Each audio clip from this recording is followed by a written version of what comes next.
Hello students, now I will explain you the science of class 8 lesson 6 page number 83 characteristic of a good fuel. It should have a large calorific value.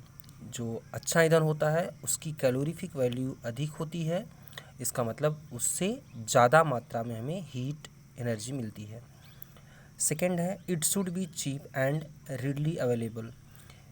अच्छा ईंधन वह है जो सस्ता हो और हर जगह आसानी से उपलब्ध हो जाए। It should not produce gases which pollute the air.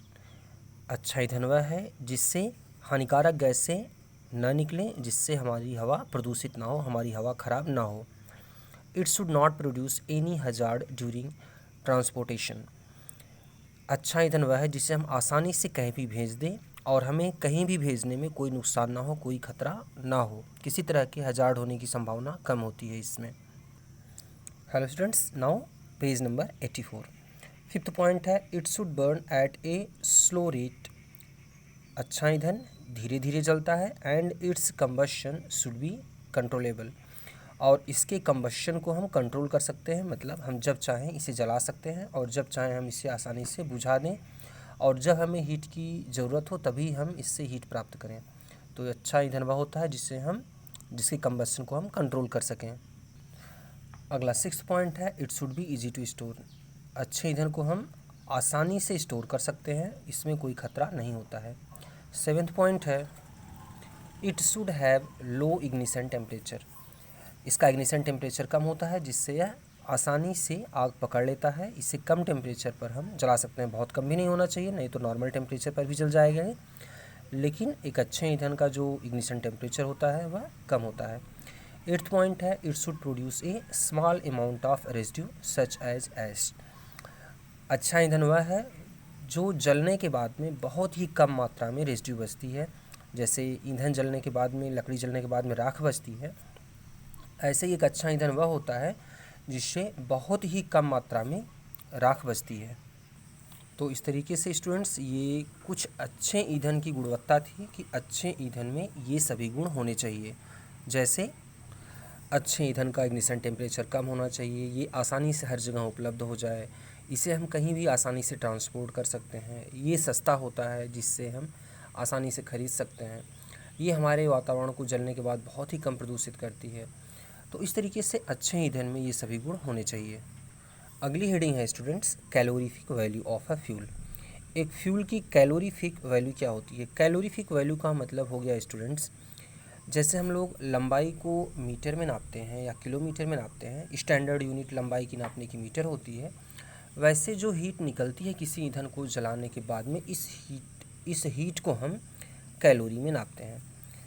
तो जो अच्छा ईंधन होता है वह जितनी अधिक मात्रा में हीट निकालेगा उसकी कैलोरीफिक वैल्यू उतनी ही ज़्यादा आएगी। तो कैलोरीफिक वैल्यू हमारे लिए बहुत ही इम्पॉर्टेंट होता है। Calorific value of a fuel can be defined as the amount of heat liberated when 1 kilogram of the fuel is completely burned in the sufficient supply of oxygen। Calorific value का मतलब, यदि हम किसी ईंधन के 1 kilogram amount को oxygen की पर्याप्त मात्रा में जलाएं, तो जो हीट हमें निकलती है या जो हीट हमें मिलती है उसे ही हम उस ईंधन की कैलोरीफिक वैल्यू कहते हैं। स्टूडेंट्स ध्यान रहे, 1 किलोग्राम ईंधन जलाने पर जो हीट हमें मिलती है उसी को हम कैलोरीफिक वैल्यू कहते हैं उस ईंधन की।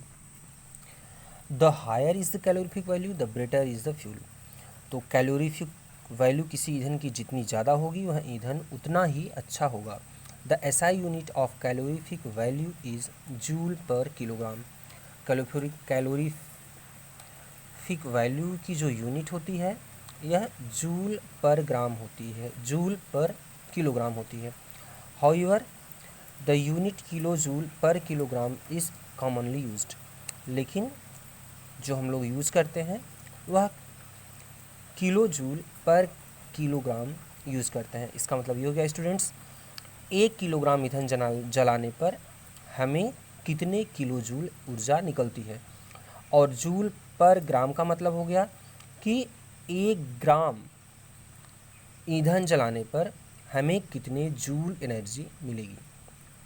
तो जूल पर ग्राम मतलब 1 ग्राम जलाने पर कितने जूल ऊर्जा निकलती है, और किलो जूल पर केजी का मतलब हो गया कि 1 किलोग्राम ईंधन जलाने पर हमें कितने किलो जूल हमें एनर्जी मिलती है। तो इस तरीके से हम कैलोरीफिक वैल्यू को मेजर करते हैं। The calorific value of some common fuels are given in the table below. नीचे के टेबल में कुछ ईंधन की कैलोरीफिक वैल्यू दी गई है।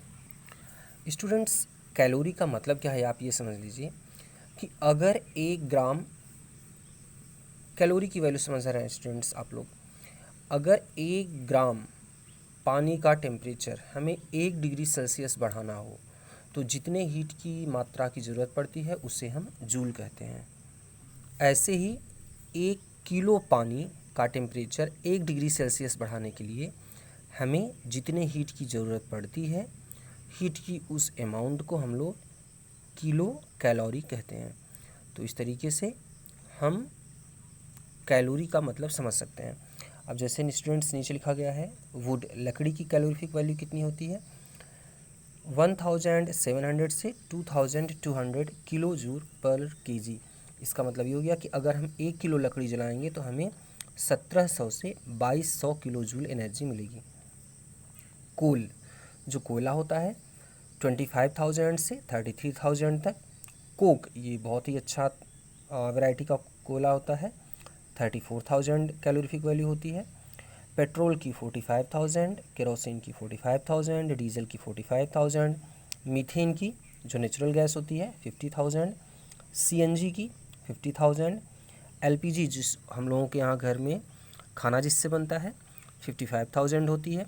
बायोगैस की 35,000 से 45,000 तक होती है। हाइड्रोजन की 1,50,000 1,50,000 कैलोरीफिक वैल्यू है। और काऊ डंग केक की जो उपला घर में यूज़ किया जाता है गाँव में, इसकी कैलोरीफिक वैल्यू होती है 7,000 किलो जूल पर केजी। तो इस तरह से कैलोरीफिक वैल्यू होती है अलग अलग ईंधनों की। अगली हेडिंग है students, harmful effect of burning fuels. जब हम कोई ईंधन जलाते हैं तो हार्मफुल इफेक्ट इसका क्या होता है, इसका हानिकारक प्रभाव क्या होता है। Carbon dioxide, carbon monoxide, oxides of sulphur, oxides of nitrogen, unburned carbon particles, shoot मतलब होता है कालिख, ऐस मतलब राख, स्मोक मतलब धुआं, etcetera are produced when fossil fuels are burned completely or incompletely. तो इस तरीके से जब हम किसी फॉसिल फ्यूल को या लकड़ी को जलाते हैं तो हमें carbon dioxide, carbon monoxide, sulphur के ऑक्साइड, नाइट्रोजन के oxide, unburned carbon particle, soot, ash, धुआं, ये सभी चीज़ें निकलती हैं। The harmful effect of these various pollutants on our environment are summarised below. और इन सभी का हमारे वातावरण के ऊपर कुछ हानिकारक प्रभाव पड़ता है। जैसे डस्ट क्या है, एलर्जिक रिएक्शन, डस्ट से हमें एलर्जी हो जाती है। धुआं, स्मोक क्या करता है, रेस्पिरेटरी प्रॉब्लम्स, हमें सांस लेने में दिक्कत आ सकती है, सांस की समस्याएं हो सकती हैं। कार्बन मोनोऑक्साइड, रेस्पिरेटरी प्रॉब्लम में इवन लीड टू डेथ, सांस लेने में हमें समस्या होने लगती है, और अगर कार्बन मोनोऑक्साइड की मात्रा ज़्यादा हो गई तो हमारी डेथ भी हो सकती है। फोर्थ है कार्बन डाइऑक्साइड एक्सेस। स्टूडेंट्स, अगर कार्बन डाइऑक्साइड कम मात्रा में है तो ये हानिकारक नहीं होता, लेकिन अगर कार्बन डाइऑक्साइड की मात्रा अधिक हो गई तब इससे क्या नुकसान होता है, green house effect, atmospheric temperature rises, पूरे वातावरण का टेम्परेचर हमारे बढ़ जाता है। फिफ्थ है ऑक्साइड्स ऑफ सल्फर। सल्फर के ऑक्साइड क्या करते हैं, डैमेज लंग्स, हमारे फेफड़ों को नुकसान पहुंचाते हैं। Produce acid rain and cause corrosion, acid rain बनता है और जिससे कोरोजन होता है, हमारी जो इम्पॉर्टेंट चीज़ें होती हैं जिससे बिल्डिंग या और दूसरी चीज़ें, ये इनको नुकसान होता है। ऑक्साइड्स ऑफ नाइट्रोजन से क्या नुकसान होता है, लंग्स कंजेशन, सांस लेने में हमें समस्या हो जाएगी, सांस नहीं ले पाएंगे। प्रोड्यूस स्मॉग, और स्मॉग उत्पन्न होता है नाइट्रोजन के ऑक्साइड से। स्टूडेंट्स, अगली हेडिंग है ग्रीन हाउस इफेक्ट, इसको हम लोग कल पढ़ेंगे। Thank you.